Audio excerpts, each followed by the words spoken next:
Welcome to the Personal Pension Radio Podcast, where it's all about helping you complete your financial journey to retirement. Discover time-tested strategies and get unconventional insights into wealth building and retirement that actually work. Break away from the herd and go for the retirement you dream of. And now, here's your host, the income engineer, Kraig Strom. All right, back on Personal Pension Radio. Outstanding to be back on the show. Those of you who are regular listeners might be wondering what happened. Where did the show go? Well, this is one of the fun parts about working with iTunes and the Apple team. When iTunes decides to change the rules about show descriptions and tags and things like that, and you don't have a full-time crazy staff of marketing people and entertainment directors and producers and folks working on your podcast, you kind of get sideswiped by iTunes changing the rules or finally deciding that they're getting to your podcast to check it to see whether or not it complies with their current status on rules for descriptions and tags and things like that. So what happened, I originally set up my podcast based on, this is, almost 4 years ago. I set up my podcast based on all of the common, descriptions of how to DIY your podcast and listen to a variety of podcasters and people on the Google machine.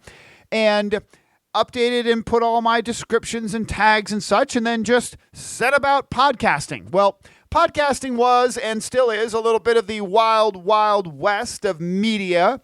So I guess what was happening is that iTunes was setting about to enforce or clean up or change their descriptions and tag policies. And they finally got around to my podcast. And unfortunately, later I find out after several weeks of back and forth with Apple support that I get an apology that says, hey, we're so sorry this happened. Yeah, we should have communicated with you better. And your podcast is back up now. So I had taken time off with the podcast, basically against my will. However, what I decided was, because iTunes is such the largest part of the podcast audience, worldwide, international, etc., that I better get that right. So I made sure to take the time off to work on it, get it right, get it back up, make sure to update the tags and descriptions and such. And the podcast is officially back up on Apple. So yay! Please do me a favor. Share the podcast out there, and please don't forget, I've had a number of podcast listeners contact me saying, hey, where's the show? The show is also on Stitcher. It's on YouTube. You can find episodes at personalpensionradio.com. That goes right to my podcast feed, so you can get it directly from the source. So don't worry, don't forget. You can always just search personalpensionradio.com. It'll come up on a number of different platforms, including, like I said, YouTube.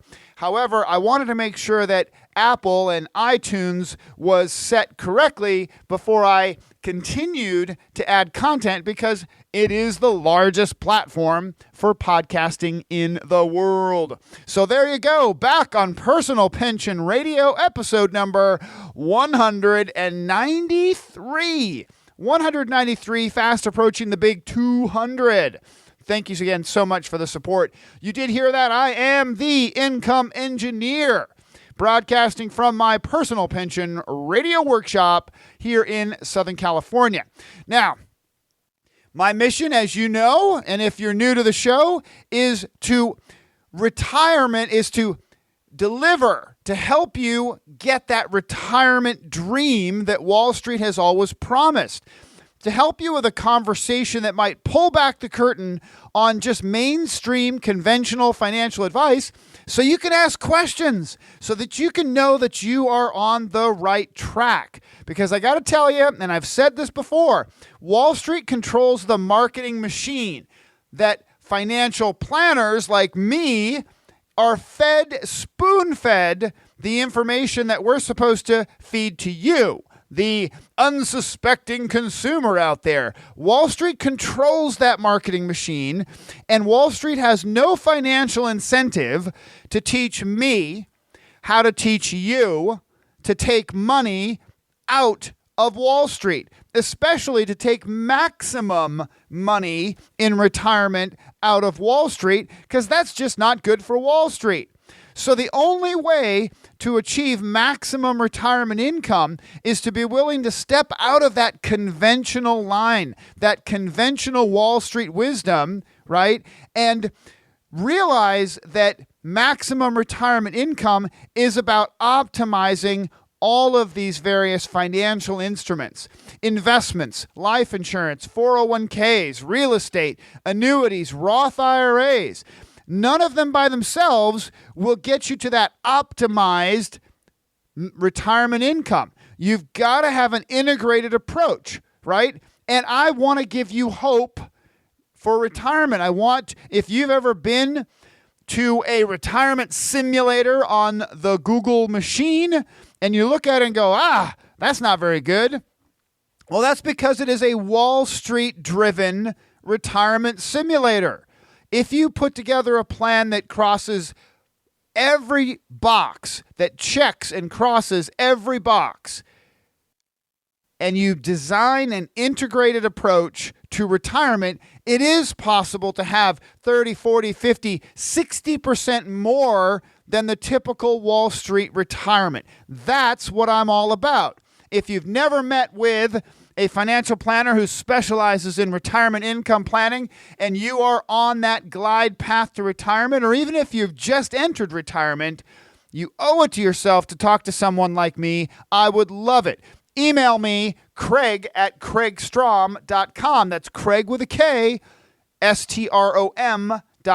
Kraig at kraigstrom.com. Now, quick disclosure, I am not an attorney. I am not a CPA. I am a certified financial planner professional. Now, as cool as this microphone set up here in my workshops makes me sound, please don't act on advice that you hear on my show, and especially please don't act on things that you hear from financial entertainers like Dave Ramsey on radio or podcasts, right? You've got to meet with a qualified, licensed, regulated financial planner, someone that actually is going to get to know your specific details, really understand and build that relationship before they're going to offer out any kind of advice. All right. Now, let's start off with Deal of the Week. So this is again, tribute back to Clark Howard, one of those podcasts, the guys that I've listened to on the radio and on his podcast for years and years and years. And I've always loved his Deal of the Week because I am on a quest for lifestyle deflation. Lifestyle deflation, that idea that seeking out ways to live well, enjoy life, and not pay retail, right? To be able to enjoy life without having to spend so much money to do so. There's always a way. I believe there's always a way. And this week, I've got a Deal of the Week. I have been working on my kitchen restoration project. Those of you listen to the show, I am a DIY kind of guy. I am broadcasting from my wood shop, my personal workshop in the backyard. And I actually build furniture, cabinetry, all kinds of projects. I'm just one of those guys, learned it from my dad, and then went crazy with it. Now, the kitchen project is an ongoing, slow and steady project as I try and figure things out. But one of the things that I couldn't figure out was I want to put an exhaust fan over where my stove will be. No, I don't currently have a stove. I haven't found the right one yet. And I wanted to put an exhaust fan above the stove. The problem is, in my old Norco ranch house, the ceilings are rather low and I'm tall. So any kind of a range hood that would come down from the ceiling will essentially block my view and obstruct the free open space of the kitchen, living room, current setup that I did. So I came up with the idea that instead of buying up to $1,800 for a range hood that does what I want, which is major commercial or gourmet style exhaust hood that'll pull some serious exhaust, $1,800 for these things or more. Mine is less than $300 because I built a custom wood frame and I installed the exhaust fan hardware up in the attic where I was working on the lighting anyway. I installed the exhaust fan in the attic and it works awesome. It's on a wireless remote control. Just press a button. The exhaust fan in the attic comes on. I bought most of the hardware and electronics on Amazon because I couldn't find anything at my local retailers that worked. So I got some really cool stuff on Amazon. Whammo bammo. I've got a beautiful low profile exhaust hood that's only 4 inches off the ceiling because all of the electronics and the fan and the ventilation is all up in the attic. Totally cool. $300 roughly so. Loving it. Now all I got to do is find an oven. Onward. Next step to the oven. All right. So segment 1 in my show is watch your step. Watch your step. This idea that there is so much out there, so much information. Remember, the one of the downsides and upsides of the information superhighway is all of the content that we have. One of the downsides is there's so much content. And internet or providers, let's say, on the internet, CNBC, all the news outlets, all the financial outfits, Forbes, Yahoo, Google, etc., they're all so hungry for content that the quest to pull it in is sometimes just unfortunate. They're just pulling in garbage. They just pull in some real garbage, some real turds, if you will. So please, this segment is all about watch your step. Don't step into something that you really want to be aware of and avoid, right? That's the watch your step. So on the last episode, I had encouraged you to be mindful of retirement accumulation versus distribution when it comes to financing anything. But in that particular episode, it was about real estate. That this idea that, again, Wall Street programs the message that the solution to everything is accumulation. Invest more money. Put more money in Wall Street. Invest, invest, invest. And the truth of the matter is that accumulation is only one side of the retirement journey. The second part is the distribution phase where you're taking money out. And you've got to be mindful that the rules, the economics of accumulation, they do not translate well into retirement distribution mode. So things like financing real estate, that is a tremendous conversation that if you're looking at your retirement and you don't know whether you'll be able to have your house paid off or whether you're going to end up with a mortgage or whether you need to talk to someone like myself. Yes, shameless plug. You need to talk to a financial planner about the financials related to financing real estate in retirement or not. That's super important, right? Accumulation versus distribution economics, very different, and you've got to know how they affect you and your world. So go back and listen to the last episode for a deeper dive into that. Now, this week, 2 things. Watch your step. 1, I was at my Rotary meeting this last week.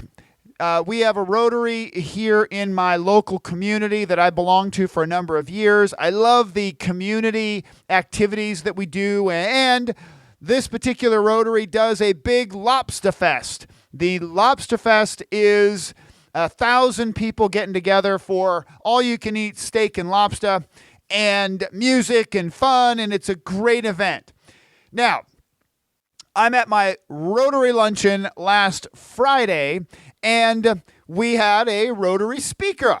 A speaker came in, and she was doing an exercise that was geared more towards a CEO corporate style event, and we've got an older crowd at the Rotary. Well, I noticed something, and I wanted to share it with you. This week, I want to encourage you, regardless of your age, and especially if you are a seasoned citizen, please don't be the old dog. Embrace learning. I learned something a long time ago. When I started in the financial world, I was working with seniors, almost exclusively with folks over 65 years old, all the time, every day, all over the state of California and the country, for that matter. I was talking to seniors. I learned something as I paid attention to education related to working with seniors. Learning. Learning is the key to holding on to your faculties. Embracing learning. Always being willing to learn something new, to challenge your brain to do something that you may not want to do or that you may not have done before. And as this young lady who was speaking to our Rotary was asking all of us Rotarians, to do certain exercises where we were going to write down lists of things and we were going to share some ideas, I noticed a number of, the younger folks in the room, they're all writing stuff down. And then I started looking at the older guys. The older guys, and I mean in their 60s and 70s, some in their 90s. You know what? I'll give you a pass at 90. Like, all right, fine, you're 93 years old. Good on you. You could do the exercise or not, right? But 60s and 70s, I noticed these guys going, this doesn't make any sense for me. This isn't appropriate for me. And they didn't do anything. They weren't engaged at all. And yet, I saw some folks who are, even guys sitting right next to me, 70, 76, 77 years old, and he was fully engaged in the project. The project was you had to come up with certain specific personal examples of things that fit the lady's talk. And I thought it was interesting that there was a certain group of folks that completely ignored the idea. They didn't want to write anything down. They didn't want to think about anything. They immediately dismissed it as, no big deal. And I was reminded of this education, this information that I learned a long time ago, again, which was, if you keep your mind active, if you embrace learning, it has a proven connection to cognitive health. And I'm talking Alzheimer's, dementia, and in things in old age. That embracing learning has a connection to helping you live a longer, more fit mental life and physical life, challenging yourself that way. So this week, watch your step. Don't get sucked into that old dog mentality and complacency. Be willing to learn something new. Now, if you're listening to a podcast right now and you're 78, good on you. You're already doing it. But if you've got friends and people out there and family members that are that old dog, maybe this is your opportunity to go and encourage them to check out a podcast or to do something different. Now, finally this week, I want to make sure that I touch on this because this comes up a lot, actually, because there's a huge group of podcasters and people out there on the interweb that talk about doomsday, financial doomsday. And I got a question recently, and I want you to be careful not to get sucked into the doomsday financial prognostications, right? The financial world is falling apart, and the world is going to go into a financial nuclear winter, right? Something like that. Something big and bad. Now, the question usually starts, what if the dollar goes to zero?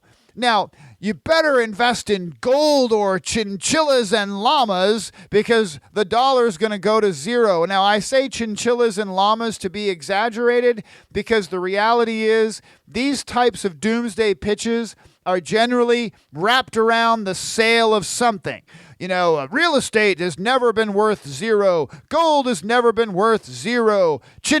Chinchillas, right? I mean, seriously, folks, the idea is selling something, right? The doomsday prognostications are generally attached to the sale of something, and I want you to be careful about that. Please don't get sucked into it. Could the world financially fall apart again? Yeah, I'm sure it could, right? But is the dollar going to go to zero? Let's just address that for a second. Let me talk about that for a second, okay? Look at some numbers and get an idea of just how ludicrous the dollar going to zero is, right? So the United States economy, the United States dollar, right? The United States economy is $18.6 trillion. $18.6 trillion.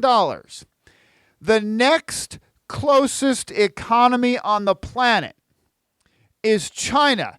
Now, I hear that all the time too. Oh, China's going to surpass the United States as the largest economy in the world. No, it's not. Really? Think about this. $18.6 trillion, the United States. China, $11.2 trillion. That's $7.5 trillion. That's 40% less, 40% less in size than the United States. And the next closest economy is Japan at 4.9.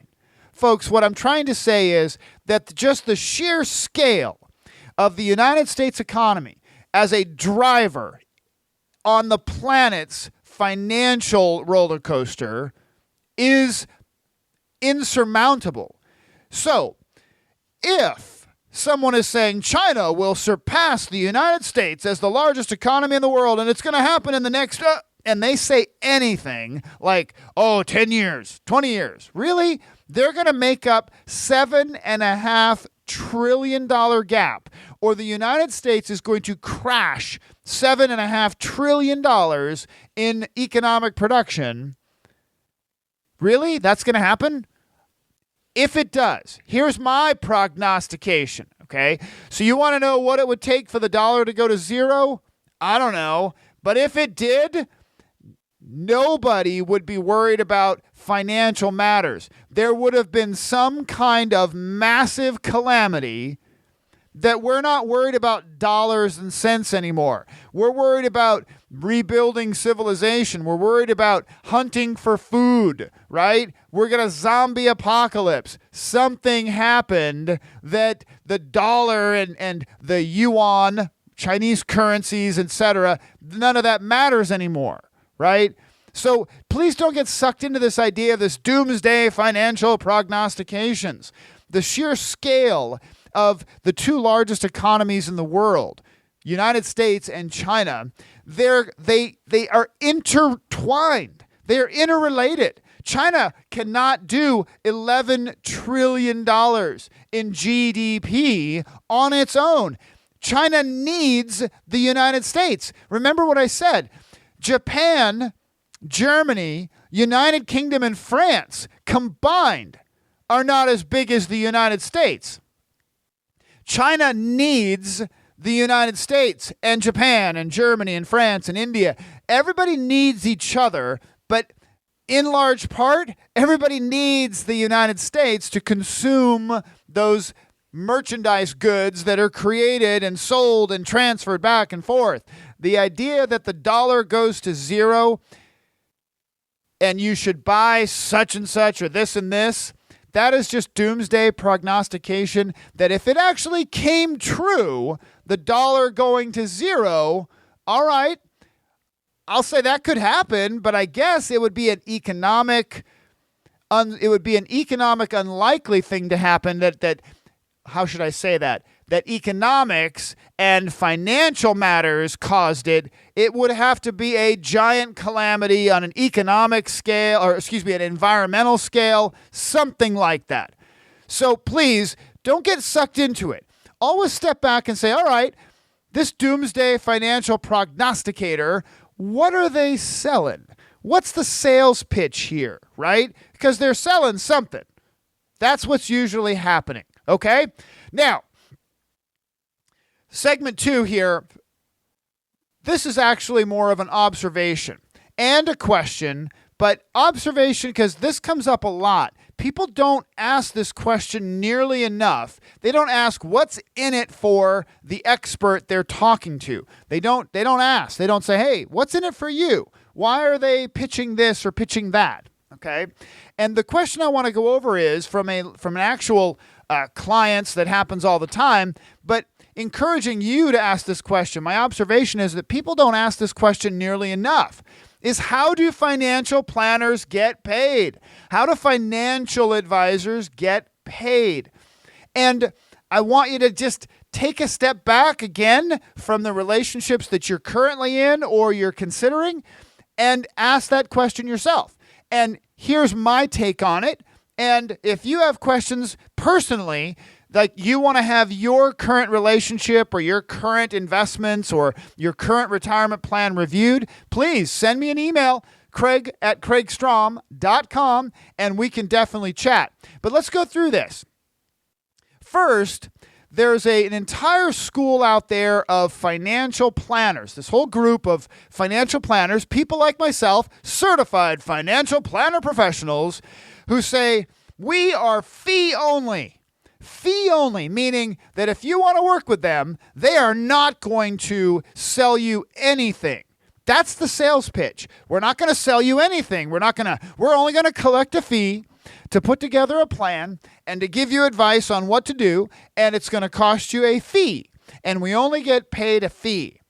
So the idea, number one, that I want you to get from each of these things is that there is a bias in each of these things no matter what. There is always a bias. That's my take on it. That's my opinion.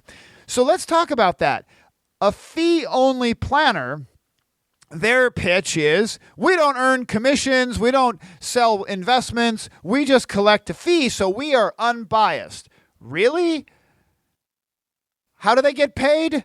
They get paid selling a financial plan, right? So a fee-only planner, we would charge a fee, and we have to do what next to make a living? We've got to go find another fee-only financial plan customer, and we got to go sell that. So what are we selling? We are selling fee-only financial plans. So what's the bias? Well, the bias is I've got to go sell another financial plan. I better hurry up, get this one done, go sell another one, right? The bias is I've got to go sell another financial plan. Now, the next one that is out there very common, and I'm going to connect the dots on this in just a moment, but the next one that the way that financial advisors and financial planners get paid is something called assets under management. Assets under management is a very big deal. This is why Wall Street has all the shiny buildings and Wall Street has all the commercials on TV and every magazine you ever see is assets under management. What that means is if you have an investment account, a 401k, an IRA, and you want to have access to the investment world, you have to funnel that investment account through some type of Wall Street firm, and that firm collects a fee based on the entirety of the assets they have under management. So if there's $100,000 in an account, the investment company charges a fee. The financial advisor, financial planner, investment advisor, they collect a fee for assets under management. It's generally a percentage of the total of the assets under management. Now, what's the bias there? Of course, the bias is they need to get more assets under management, right? The more assets under management, the better, the higher the overall fee, right? Also, depending on the amount of assets under management, they might charge a higher overall percentage. That the more assets under management they have, they might charge a lower percentage, and therefore their quest and their bias is to seek larger and larger accounts. Okay? They might skip over or not go after smaller accounts because they're looking for the larger volume, the bigger assets under management accounts. Fair enough. Now, a number of the assets under management professionals will also say, oh, we don't earn any commissions doing anything else. We only charge our assets under management fees. Okay, fair enough. Now, then you have a commission-based financial advisor and financial planners. Commission-based, where they only earn commissions. Generally, the commissions are on fixed products. There are some commissions as well on products that are non-guaranteed, that are investment-type products that pay commissions. That there's a bias there that some might say that they're going to have an incentive to look for investments or financial vehicles that pay a higher commission. So they get paid more, they're going to be selling commission. And there's a big school of thought that says, oh, no, people are biased towards commissions, so therefore commission only for planners, those are bad because they're just looking for the big commission, right? Well, again, I'm going to tie it all together here in just a moment. Now, how do I get paid? I am a fee-based financial planner. A fee-based financial planner. Very important. Write it down in your mental notebook. Fee-based. So what this means is I can get a fee only if I want to charge a fee to do a financial plan or to do some financial work or analysis for someone. I can charge assets under management if it's appropriate to charge a percentage of investments under management. I can do that. I can also provide products for like life insurance and annuities and various different unconventional or non-conventional type investments if necessary, and I can get paid a commission. I am a fee-based advisor. Let me connect the dots for you. A fee-only advisor says, I'm going to do a financial plan for you, and it's going to be $3,000, and I am completely unbiased. I am going to make recommendations, and I don't earn a commission on anything because I'm separated and above all that. Well, what is their financial advice going to include for many people? It's going to include investment advice, life insurance advice. It's going to include a number of different pieces of advice, often that require other financial professionals to come in and do what? To sell and place commission-based products like life insurance, for example. So why would I charge a fee to then recommend that someone go out and get life insurance, for example, and then someone else is going to earn the commission because no matter what, that financial product, for example, life insurance, pays a commission to someone. So why would I charge a fee to recommend that you go down the street and work with someone else who then gets paid a commission? Why wouldn't I just offer, how about we just go do the life insurance together? I'll receive the commission and I don't have to charge you a fee. Isn't that more efficient? Isn't that just smart? I just cannot see past that one, for example. How about this? I'm going to charge you a fee to recommend that you get an investment account. Well, the investment account is assets under management, and someone gets paid to manage investments, right? Nobody gets investments for free. And if you have enough money in your 401k and your IRAs, you really shouldn't be doing it on your own. You really shouldn't be your own brain surgeon, aka investment advisor in retirement. You really should have an investment advisor helping you. So if I charge you a fee to recommend that you go work with an investment professional for your assets under management, well, someone's getting paid another layer of commissions or in assets under management fees. why wouldn't I just recommend that we do the assets under management together? I'll collect and earn the appropriate assets under management fee, and I don't have to charge you another fee on top of that, right? Now, commission only, I've been in that world before, and here's the difference with me. I believe in the golden rule, right? This is my take on the golden rule. If I take care of my client's wallet, my wallet will be fine. But I have to take care of my client's wallet first in order for that to be true. So when in my past life, I was really a commission-only advisor early on in my financial career, I just always did the right thing. I didn't look at a financial product like a guaranteed annuity just because it paid a better commission to me. I looked at that product because it fit for that client, for a particular need. It fit perfectly. I tried to get it to fit as well as it possibly could, but I did not. In so many cases, I did not know what my commission or my compensation would be.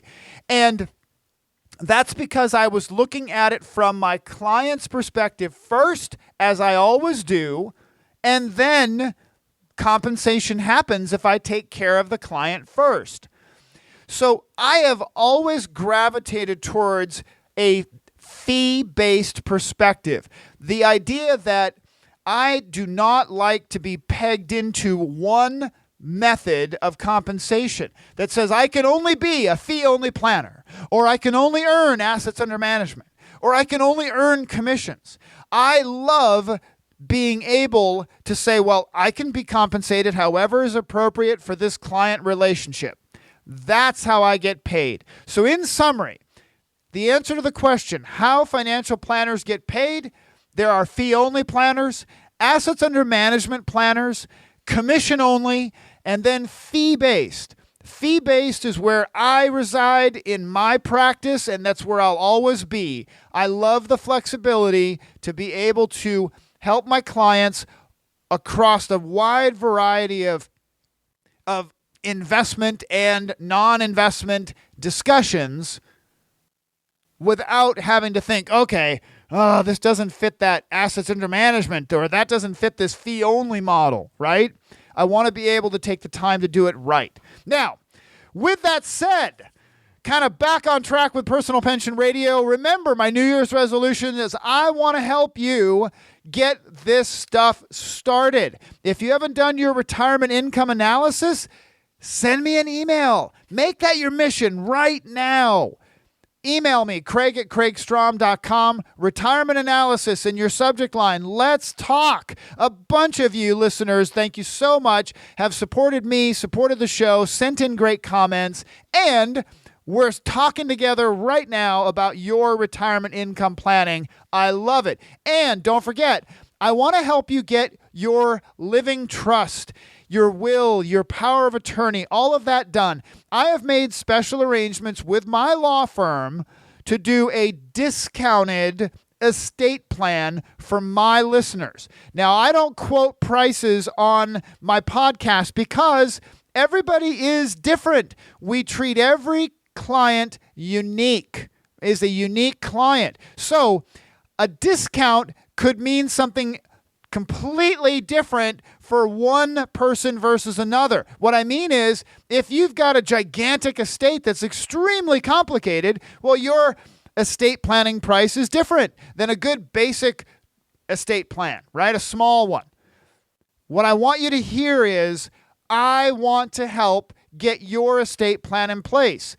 Living trust, wills, powers of attorney, completely complimentary review and an assessment to help you understand why it's so important, and don't keep putting it off. Don't keep putting off getting your living trust, your wills, your powers of attorney, your guardianships for your children. All of that, I have a phenomenal offer with a discount that is compelling like crazy.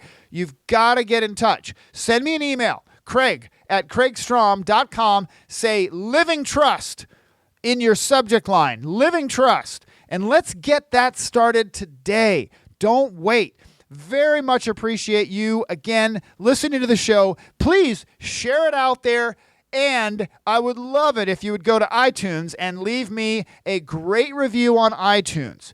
And if you want to leave me anything less than a great review, please start with sending me an email at Kraig@kraigstrom.com with your suggestions and feedback, so that if you really want to leave me a great review, do that on iTunes. If you want to leave me anything less than a 5-star review, send me an email so I can update and maybe change something about the podcast. I am always willing to learn. Folks, take care. Talk to you soon. Thank you for listening to the Personal Pension Radio podcast. We took notes for you, so if you missed any part of the show, you can find a full transcript of each episode at personalpensionradio.com. Be sure to download your free retirement income crisis report at personalpensionradio.com.